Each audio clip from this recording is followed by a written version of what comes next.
Brown chicken cow wow.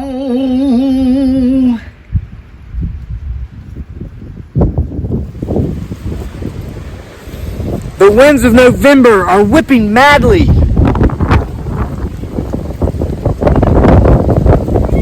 Even the wildlife, such as the potential mountain lion / bobcat, it might be a domestic cat, is scared of the winds of November because they know that with the winds of November potentially comes Bigfoot Sasquatch, but also shortly thereafter the weather of winter. What will this winter be like? The new or the old Farmers Almanac winter prediction just came out. Now, who do we listen to? The Farmers Almanac or nature? And just what were those praying mantises doing? Were they bundling up for warmth because it's going to be potentially a very cold, nasty winter? Or were they procreating to have a second litter of offspring because winter's going to be mild and those little baby praying mantises can hatch right out in the middle of January because they've got about maybe like a 3-month gestation period, and they won't have to worry about freezing to death because winter's so mild? What does the old Farmer's Almanac say about these things, and is it right? Should we listen to it? Should we listen to nature? Let's find out while we test these sticks in the forest.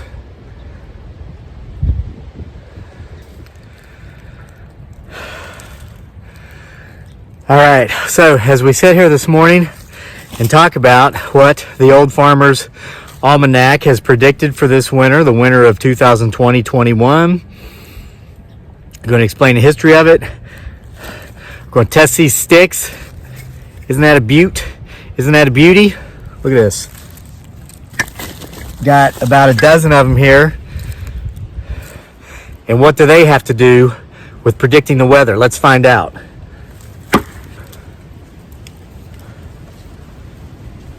Absolutely nothing. These are not winter prediction sticks. These are potential Bigfoot Sasquatch knocking sticks. While we're sitting out here talking about this upcoming winter stuff, we're going to be testing my newly custom made, soon to be personalized Bigfoot Sasquatch tree knock sticks. Oh, what a beautiful sound. Wow, that's a good one. That one gets 100% passage. All right, so the old Farmer's Almanac. First of all, why is it called old? 2 reasons. Been around since George Washington was president.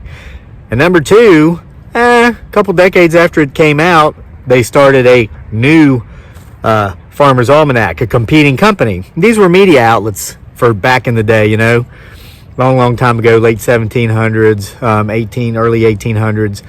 Now, here's the deal. Back then, science was not nearly as advanced as it is today, especially in regards to weather type of science, as we know, which is still difficult. I mean, here it is, 2020. They might be calling for rain, for a week of rain, and it doesn't rain for 10 days, okay? It's still very, very difficult to judge weather. I don't even like to use the word predict because that's nearly impossible to predict anything, okay? But here's your answer. 2020, 2021, the old Farmer's Almanac is predicting, wait for it as we test out, look at that, smooth cuts. See, it fits your hand just like this, like a perfect handle. Let's see how it does.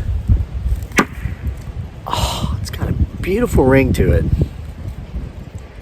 And despite having, good portion of the handle part cut away, it's still very solid, very sturdy. This is hard maple. Oh, that's beautiful. That one passes. Let's see if we get a response. Okay, so the old Farmer's Almanac is predicting that we're going to have a much more mild than average winter. Okay, now they're saying the only places where winter in the United States will be kind of average and potentially, I love that word. We got to give a knock just for that. Here, let's test this one. Nice smooth cut maple. Oh, beautiful. Oh, beautiful. Okay.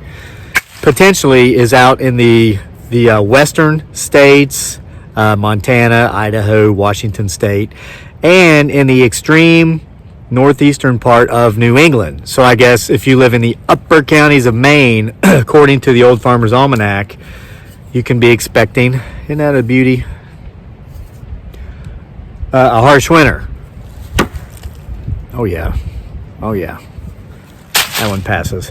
Okay, and now, according to the Old Farmer's Almanac, the rest of the country can expect a mild winter with above average temperatures, and in areas that typically receive a lot of snow as precipitation, those areas, according to the Old Farmer's Almanac, can expect rain more so than snow.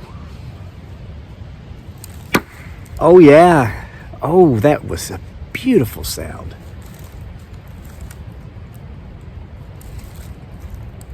You get my 6. These things are working better than I thought they would, and they may or may not call company in here behind us, so keep watching.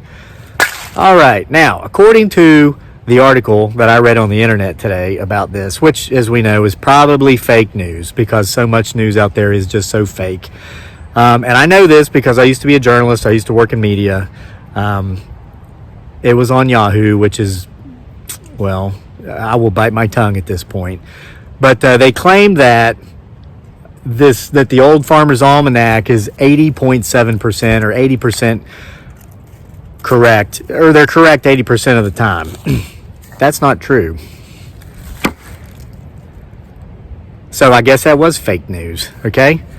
They're right about half the time, okay? Now, here's the deal.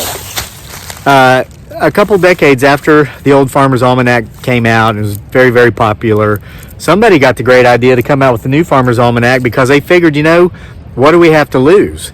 Let's just always say the opposite of what the Old Farmer's Almanac is saying, and we'll be right half the time. It's a numbers game. It's like flipping a coin, flipping a penny. If you flip it 100 times, you're going to get like heads 52 times, tails 48, something like that, but it's going to be close to 50-50. See how this one feels. Feels good. This one's a little bit thicker. Let's see how it sounds. Sounds great. These potential Bigfoot Sasquatch knocking sticks, custom made, soon to be personalized. They're working great. I love these things.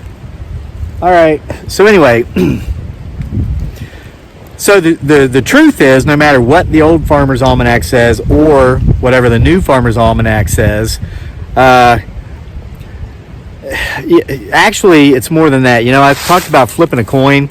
If you look at a coin actually has 3 sides. It's got heads, it's got tails, and it's got the part around the middle, the centerpiece. And I always like to use that analogy, especially when I'm talking about, people's stories. He said this, she said that. Well, the truth often is that part in the middle. It's somewhere in the middle.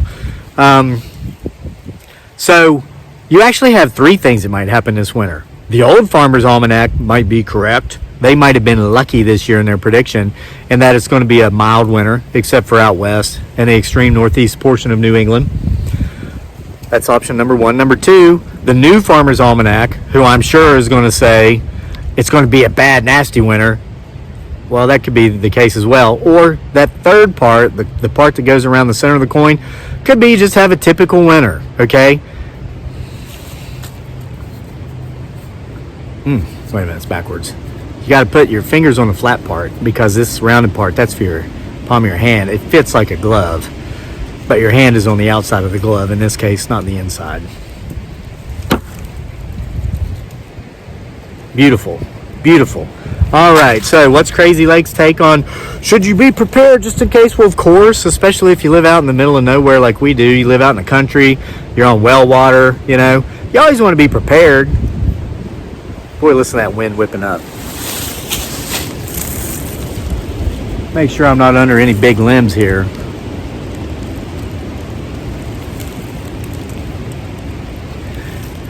Winds of November, ironically, is the title of the first short story in the soon-to-be published Bigfoot Sasquatch Files Volume 6. Hope to have it out by November, by Thanksgiving. But the first story is titled Winds of November. Why? Well, because that is potentially the first time I actually may or may not have laid eyes on what might or might not be a Bigfoot Sasquatch that lives in the woods behind my house, potentially.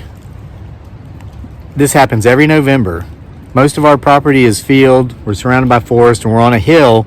There's a stream below. So the wind whips up from the stream, comes up, and this is like the only place it's got room to really blow hard. It's crazy. Every November it's like this. Batten down the hatches around here in November. All right, so now as far as, listen, this is just my take on it. Prepping. I've always laughed at that idea, and I know somebody who does it. And they're good people. Okay, listen, you know what my definition of a prepper is, aside from like a hoarder? No, it's more than that. A prepper is someone who's basically collecting stuff for the biggest badass on the block. Case in point, me and a couple of my buddies were sitting around here this summer over the campfire, eating meat as we do. And one of my buddies, a Massachusetts muchacho, who happens to be 6'5", 245 pounds, and is solid. Okay, it's not baby fat. He could have been a big tight end. You know, he played high school, but he went to the military, so he was a badass in the military instead of in the on the gridiron. But we were talking about prepping, and I mentioned that I had another friend who's a prepper, and the Massachusetts muchacho, we have to use code names because of these people's jobs.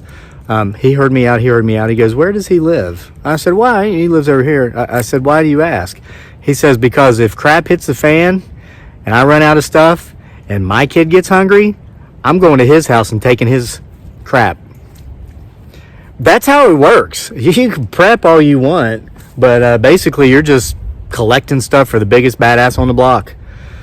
All right, so should we panic for this upcoming winter because of what it said in some almanac or anywhere else? No.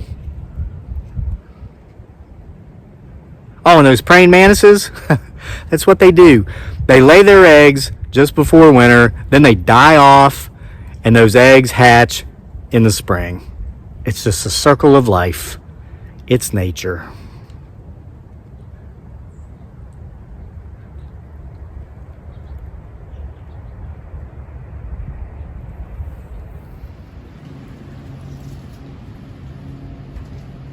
Brown chicken cow wow.